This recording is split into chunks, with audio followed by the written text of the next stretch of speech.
Hello students, welcome to my channel maths solutions by Hemlata Parihar. आज हम chapter 12 का next part 12.2 में क्वेश्चन नंबर 7 स्टार्ट करेंगे। क्वेश्चन नंबर 7 है, एक पतंग 3 भिन्न भिन्न शेडों से बनी हुई है और इन्हें आकृति में 1, 2 और 3 से दर्शाया गया है। पतंग का ऊपरी भाग 32 सेंटीमीटर विकर्ण का एक वर्ग है और निचला भाग 6 सेंटीमीटर, 6 सेंटीमीटर और 8 सेंटीमीटर भुजाओं वाला एक समद्विबाहु त्रिभुज है। तो आपको ज्ञात करना है कि प्रत्येक शेड का कितना कागज प्रयुक्त किया गया है। यहाँ पर सबसे पहले हमें एक पतंग बनानी पड़ेगी। एक पतंग है,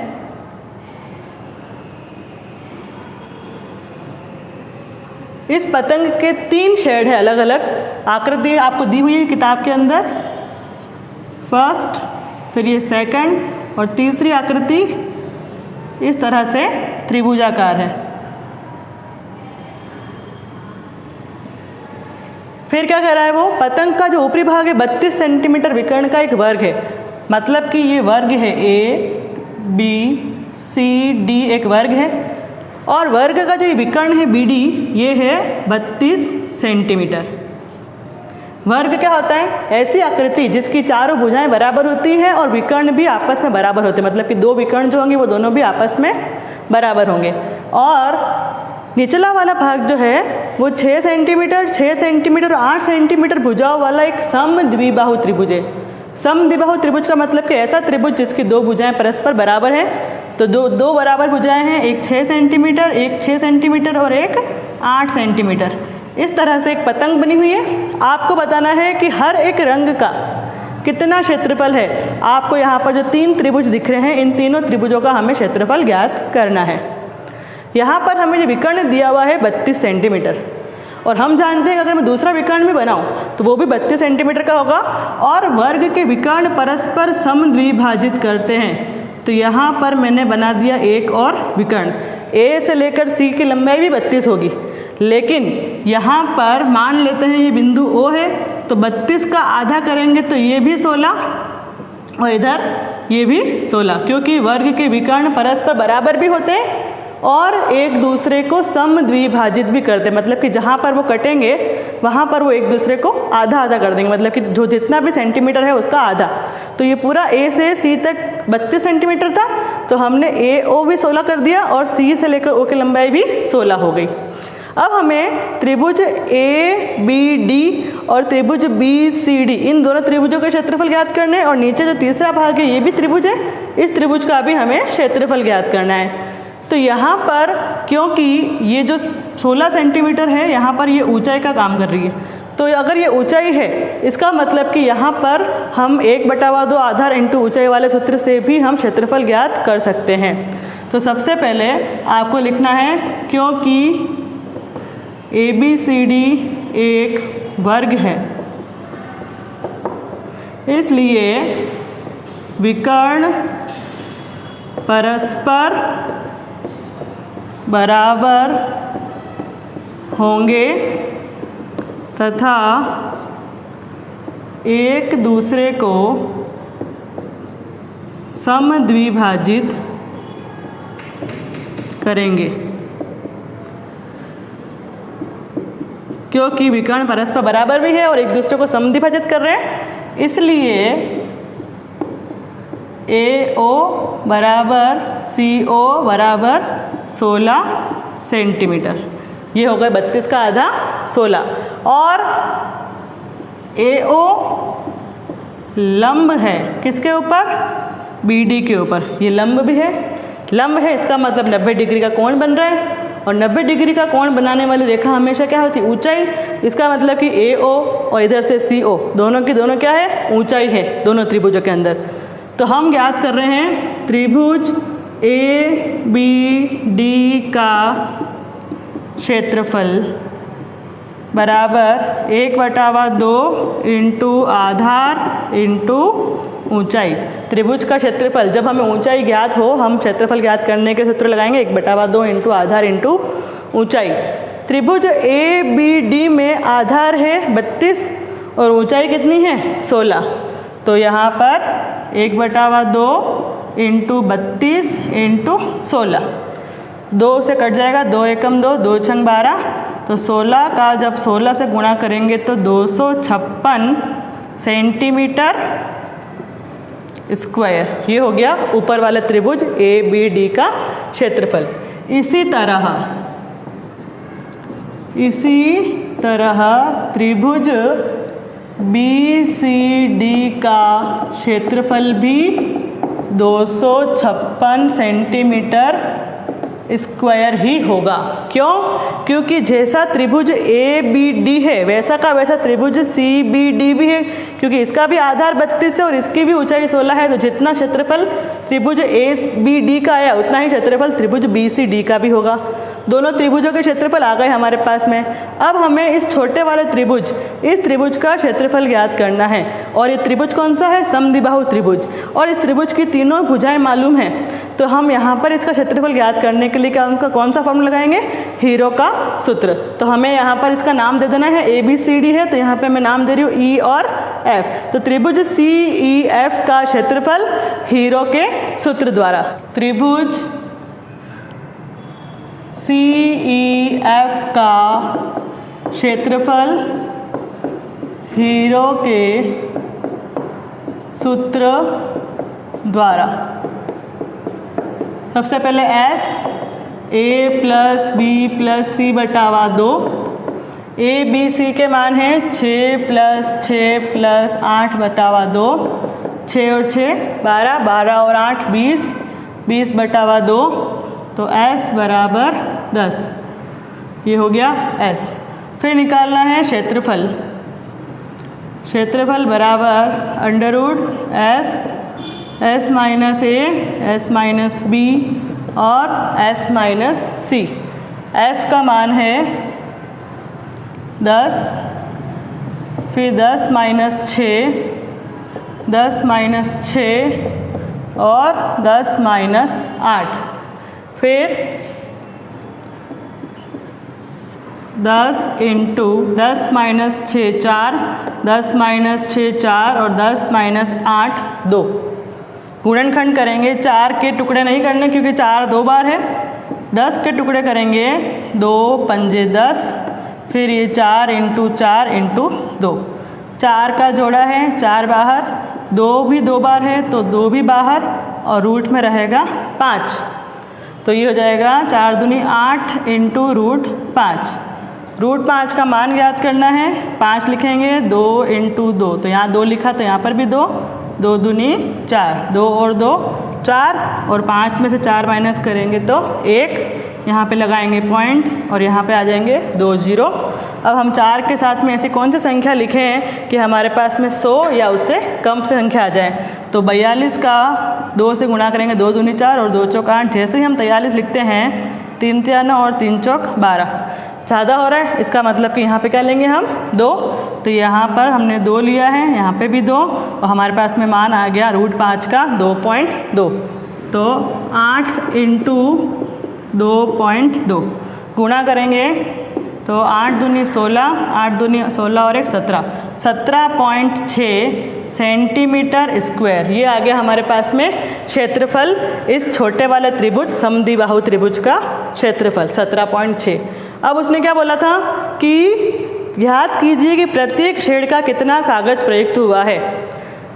तो लास्ट लिखना है, अतः शेड 1 तथा शेड 2 का क्षेत्रफल बराबर 256 सेंटीमीटर स्क्वायर तथा शेड 3 का क्षेत्रफल बराबर 17.6 सेंटीमीटर स्क्वायर।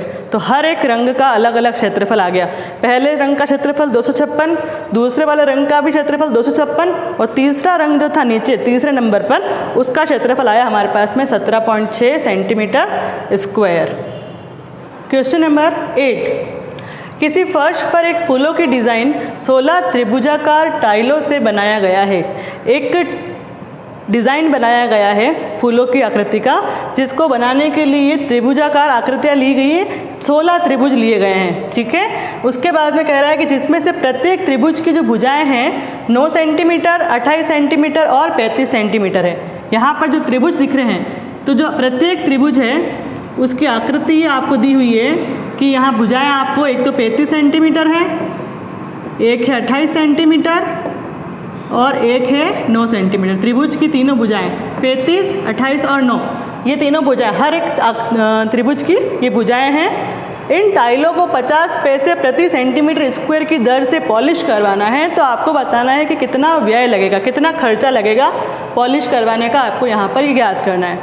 तो सबसे पहले अपन क्या करेंगे, यहाँ पर एक त्रिभुज का, जो 16 त्रिभुज है, 1 2 3 4 ऐसे कितने 16 त्रिभुज है, एक त्रिभुज का क्षेत्रफल ज्ञात कर लेंगे। जितना भी क्षेत्रफल आएगा इसका, उसको 16 से गुणा कर देंगे तो 16 त्रिभुजों का अपने पास में क्षेत्रफल आ जाएगा। उसके बाद में हमें जो व्यय दिया हुआ है उस व्यय से हम इसे गुणा कर देंगे तो हमारे पास में कुल पॉलिश करवाने का व्यय आ जाएगा। सबसे पहले हम एक त्रिभुज का क्षेत्रफल ज्ञात कर रहे हैं। एक त्रिभुज का क्षेत्रफल हीरो के सूत्र द्वारा S बराबर A plus B plus C बटावा 2, A plus B plus C 28, 35 और 9 बटावा 2। 28, 35 और 9 को जोड़ेंगे अपन तो 8 और 8 16 17, 18 19 20 21 22, 2 2 2 4 5 6 7, 72 बटावा 2। 72 को जब 2 से गुणा करेंगे, 2 तिया 6 और 2 छंग 12, तो हमारे पास में S बराबर आ गया 36। अब हमें क्षेत्रफल ज्ञात करना है। क्षेत्रफल बराबर under root S minus A, S minus B और S माइनस C। S का मान है हमारे पास में 36, 36 माइनस 28, 36 माइनस 35, 36 माइनस 9। माइनस करेंगे 36, 28 माइनस करेंगे तो हमारे पास में आ जाएगा 8, 36 माइनस 35 1, और 36 में से हमें 9 माइनस करना है तो हमें यहाँ मिलेगा 27। ठीक है, 16 में से 9 माइनस करेंगे तो 7 और ये 27। ठीक है, अब हमें गुणनखंड करने। 36 को हम लिख सकते हैं 6 इंटू 6, 8 को 2 इंटू 2 इंटू 2, 1 का 1, 27 को 3 इंटू 3 इंटू 3। ये हमने गुणनखंड कर दिए। 2 2 के जोड़े बनाएंगे। एक तो यहाँ पर 6, फिर ये 2 और फिर 3, और रूट के अंदर रहेगा 2 इंटू 3, तो 3 दूनी 6, 6 तिया 18, 6 दूनी 12, 12 तिया 36, 36 रूट 6 सेंटीमीटर स्क्वायर। ये हमारे पास में एक टाइल का क्षेत्रफल आ गया। अतः 16 टाइलों का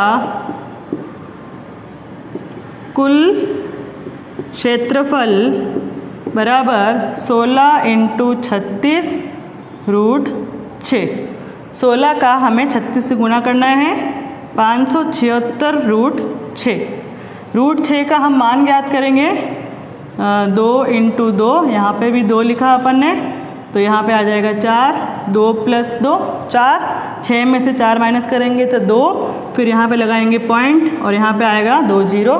4 के साथ में हम ऐसी कौन सी संख्या लिखें कि हमारे पास में 200 आ जाए, तो 3 तिया 9, 3 चौक 12 कम है। एक बार हम 5 लिख के देखते थे, 5 25, 5 चौक 20 ज़्यादा हो जाएगा। 4 लेके देखते हैं, 4 चौक 16 और 1 17, तो यहाँ पर हमारे पास में आ गया 2.4। तो 576 का हमें 2.4 से गुणा करना है। 1411.2 सेंटीमीटर स्क्वायर। गुणा करने पर हमको मिला 1411.2 सेंटीमीटर स्क्वायर। अब हमें व्यय ज्ञात करना है, क्योंकि 1 सेंटीमीटर स्क्वायर पर पॉलिश करवाने का व्यय बराबर है हमारे पास में 50 पैसे। 50 पैसे का मतलब कि आधा रुपया। 50 पैसे का मतलब क्या हो गया? आधा रुपया। 50 को हम 100 से डिवाइड करेंगे तो 1/2 आ जाएगा। इसलिए 1411.2 सेंटीमीटर स्क्वायर पर पॉलिश कराने का या करवाने का व्यय बराबर 1411.2 का गुणा करेंगे हम 1/2 से। 2 सत्ते 14, फिर 0, फिर 2 पंजे 10 और 2 छंग 12। तो हमारे पास में व्यय आ गया 705.6 रुपये कि 1411.2 सेंटीमीटर स्क्वायर पर पॉलिश करवाने का व्यय होगा 705.6 रुपये। ठीक है। 9वां सवाल है, एक खेत समलंब चतुर्भुज के आकार का है जिसकी समांतर भुजाओं की लंबाई 25 मीटर और 10 सेंटीमीटर है। एक समलंब चतुर्भुज है जिसमें आमने सामने की भुजाएं समांतर होती है। समांतर भुजाएं 25 मीटर और 10 मीटर की है और असमांतर भुजाएं हैं 14 मीटर और 13 मीटर। तो आपको इस खेत का कुल क्षेत्रफल ज्ञात करना है। समलंब चतुर्भुज का क्षेत्रफल होता है 1/2 इंटू समांतर भुजाओं का योग इंटू ऊंचाई। तो हमारे पास में समांतर भुजाएं तो हैं लेकिन ऊंचाई यहाँ पर नहीं है। सबसे पहले हम यहाँ पर एक ऊंचाई बनाएंगे h। सबसे पहले हमने क्या करा? एक ऊंचाई बना दी h। फिर यहाँ पर आपको एक रचना करनी पड़ेगी। इस भुजा 13 मीटर के समांतर हमने एक रेखा और खींच ली। ये समांतर चतुर्भुज बन गया हमारे पास में। ABCD तो है पूरा समलंब और ABED एक समांतर चतुर्भुज है जिसमें आमने सामने की भुजाएं बराबर होती हैं। तो ये 13 है तो ये भी हो गई 13, ये 10 तो इधर भी ये 10। यहाँ से लेकर यहाँ तक D से C तक पूरा 25 था। 25 में से ये 10 माइनस करेंगे तो ये लंबाई आ जाएगी हमारे पास में 15 मीटर। ठीक है। अब हमारे पास में एक त्रिभुज है, त्रिभुज BEC जिसकी तीनों भुजाएं हमें मालूम है। जब त्रिभुज की तीनों भुजाएं हमें मालूम होती है तो हम उसका क्षेत्रफल ज्ञात कर सकते हैं हीरो के सूत्र द्वारा। तो सबसे पहले हम त्रिभुज BEC का क्षेत्रफल ज्ञात करेंगे। S बराबर A + B + C/2, 15, 14 और 13/2। तो यहाँ पर 5 और 4 9, 10 11 12 और 1 2 3 और 1 4, 42/2। तो हमारे पास में S बराबर आ गया 21। तो क्षेत्रफल बराबर √S, S - A, S - B और S - C। S का मान है 21, 21 - 15, 21 - 14 और 21 - 13। तो ये 21 - 15 करेंगे तो 6, 21 - 14 करेंगे तो 7, ठीक है, और 21 - 13 करेंगे तो 8। ठीक है, 21 - 13 8। अब गुणनखंड कर दें। 21 के गुणनखंड 3 × 7 21, 6 3 दूनी 6, फिर ये 7 और 8 के गुणनखंड 2 × 2 × 2। अब हमें 2 2 के जोड़े बनाने हैं। ये 3 2 बार है, 3 रूट से बाहर। 7 भी 2 बार है, 7 भी रूट से बाहर। ये 2 तो 2 भी रूट से बाहर और ये 2 तो ये भी रूट से बाहर। सभी संख्याएं रूट से बाहर आ गई। गुणा करेंगे 3 × 7 21, 21 दूनी 42, 42 दूनी 84। 42 का 2 से गुणा करेंगे, 2 दूनी 4 और 2 चौक 8। तो ये हो गया 84 मीटर स्क्वायर। हमारे पास में उस त्रिभुज BEC का क्षेत्रफल आ गया। लेकिन हम जानते हैं कि त्रिभुज का एक और क्षेत्रफल होता है 1/2 इंटू आधार इंटू ऊंचाई, क्योंकि त्रिभुज BEC का क्षेत्रफल ज्ञात करने का एक और फॉर्मूला भी है 1/2 इंटू आधार इंटू ऊंचाई। क्षेत्रफल हमारे पास में आ चुका था 84, 1/2। आधार कितना है 15 और ऊंचाई की जगह हम लिख देंगे h। हमें यहाँ पर h का मान ज्ञात करना है। तो h बराबर ये 2 इधर जाएगा तो 84 × 2 और बटावा में आ जाएगा 15। 84 का 2 से गुणा करेंगे 168/15। 15 एकम 15, फिर वापस 15 एकम 15, 16 17 18, 15 दूनी 30। तो h बराबर 11.2 मीटर हमारे पास में h आ गया। अब हम समलंब चतुर्भुज का क्षेत्रफल ज्ञात कर सकते हैं। समलंब चतुर्भुज का क्षेत्रफल बराबर 1/2 इंटू समांतर भुजाओं का योग इंटू ऊंचाई। 1/2 इंटू समांतर भुजाओं का योग इंटू ऊंचाई। 1/2 समांतर भुजाएं थी हमारे पास में 25 + 10 और ऊंचाई हमारे पास में आई 11.2। तो यहाँ पर 1/2 इंटू 35 इंटू 11.2, ठीक है। तो यहाँ पे 2 एकम 2, 2 पंजे 10 और 2 छंग 12। तो हमें 35 को गुणा करना है 5.6 से।